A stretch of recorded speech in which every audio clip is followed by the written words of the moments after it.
Well. Kumain lang ng tinapay, guys. Naging content na, guys. So, this is a vlog.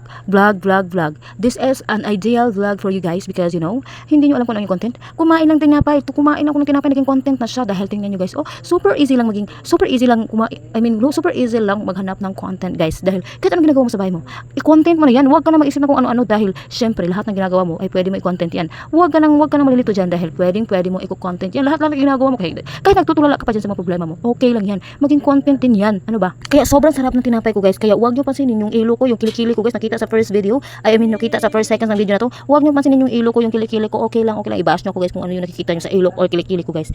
Dahil basta masarap yung tinapay, masarap yung kinakain ko dahil masarap yung tinapay na binili ko dahil branded siya. Dahil alam nyo, minsan lang tayo makakain ng branded kasi mahirap lang tayo. Hindi tayo mayaman. Rich. Hindi tayo rich. Ito lang ang dinner ko ngayon, guys. Alam nyo ba? Ito lang ang dinner ko ngayon. Hindi ko alam kung diet ba to or mas masahol pa sa diet. Pero hindi ko alam kasi nagugutom kasi ako, guys. Kaya next time na yung diet kasi yung tinapay talaga, guys, ay makakataba talaga siya. Hindi mo pigilan yung katawan mo. Tatabak talaga pag tinapay yung kinain mo. Basta wala akong pakialam dahil sobrang sarap na kinain ko. Tingnan nyo. Nakukulangan pa nga ako. Kumuha pa nga ako. Tingnan nyo. Oh, sobrang sarap kasi dahil meron siyang chocolate flavor. Kaya ano pang hinihintay nyo, guys? This is content idea vlog. So, binibigyan ko kayo ng idea kung ano yung i-content nyo. Dahil tingnan nyo, simpleng bagay lang ay pwede mo na i-content, guys. Huwag mo nang lisulisurin yung sarili mo. Huwag ka nang mag-isip ng mga lisod-lisod or mga bagay-bagay na hindi mo kaya gawin. Gusto mong kumain ng apoy? Parang ang hirap naman ang iniisip mo. Hindi yan pwede i-content dahil delikado yun sa katawan mo dahil may palaman. Tingnan nyo. Oh. Sobrang sarap niyan, guys. At syempre, guys, huwag mo nang pahirapan yung sarili mo. Kung ano yung mga bagay na simple lang para sa'yo, ay yun ang i-content mo kahit na hindi marami yung viewers mo, kahit konti lang yung viewers mo. Okay lang, wala sila pakialam dahil basta ikaw isang vlogger. Okay lang. Basta wala kang basyo, wala kang fans, walang nagkakagusto sa'yo sa pag as vlogger. So, okay lang yan. Basta kumain ka sa vlog mo.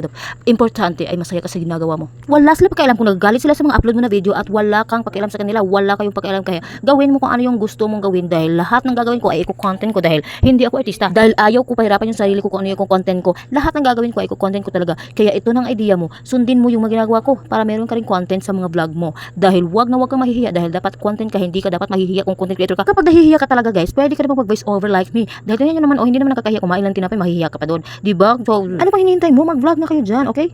Well.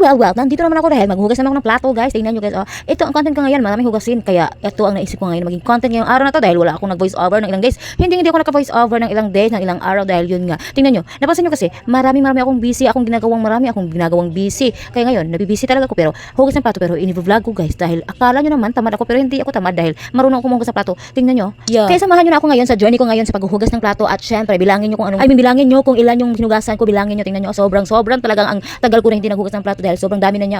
Parang 1 year na nga to na ginagamit namin pero ngayon ko lang nahugasan kasi nga sobrang tamad ko, guys. Hindi ko i-deny yan dahil sobrang tamad ko talaga, guys. At tingnan nyo, 1 year na yan, marami akong hugasin. Tingnan nyo, parang wala nang space dyan. Tingnan nyo. Yeah. Kaya kung wala kayong naisip na content dyan pero gusto mo maging vlogger, tingnan nyo, maghugas ka ng plato, content na yun, guys. So wag mo nang pahirapan yung sarili mo kung ano yung content mo dahil marami talagang pwede maging content dyan. Kahit nga magkuha ka ng kugmo sa ilong mo, pwede mo i-content yan. Wag kang pipili ng mga content dahil wag mo nang pahirapan ang sarili mo dahil content kahit anong gawin mo, basta wag ka lang yung sa CR. Wag mo nang i-content yung kung ano ginagawa mo sa CR, okay? Yeah. Naisip ko tong sabihin sa inyong lahat ngayon dahil marami akong nakikita na vlogger na nagpo-post na wala na daw silang maisip na content. Kaya ayun, tinuturuan ko kayo kung anong maging content nyo, kung anong mas mabuti at ano ang pinakamadali na hindi kayo maglilisod-lisod. Hindi kayo nag-struggle kung ano yung mga content nyo dahil tingnan nyo, hindi madaling maging vlogger pero madali lang sa akin yun dahil tingnan nyo, maghugas ng plato, content na yan. Yeah. Kahit na kumakain nga ako magiging content pa yan. Tingnan nyo, di ba? Nakikita mo sa mga vlog ko, kahit na kumakain nga lang, naging content lang. Hindi ko na pahirapan yung sarili ko, guys, dahil simpleng bagay lang naman, kaya nating maging content dahil hindi tayo artista.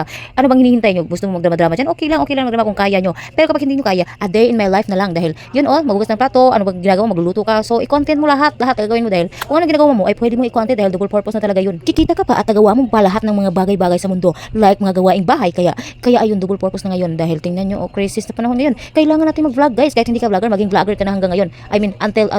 Maging vlogger ka na ngayon, start ngayon. Yeah. Maging vlogger ka na simula ngayon. Wrong grammar na naman ako, guys. Wrong grammar na naman ako sa paggamit ng mga words dahil yun nga, tingnan nyo, guys. Maganda yung baso ko. Hindi ba kayo nasusuya sa baso ko? Sobrang nindot ng baso ko, sobrang ganda ng baso ko. Dahil may nag-gift sa akin yan yung ate ko, guys. Tingnan nyo, sobrang ganda, hindi siya Digimon. Kasi guys, unique talaga pumili yung ate ko, guys. Hindi talaga siya Digimon magpili ng mga gift para sa akin dahil sobrang ganda ng baso. Kaya naman, thank you for watching and still watching this video. Thank you so much. Please subscribe.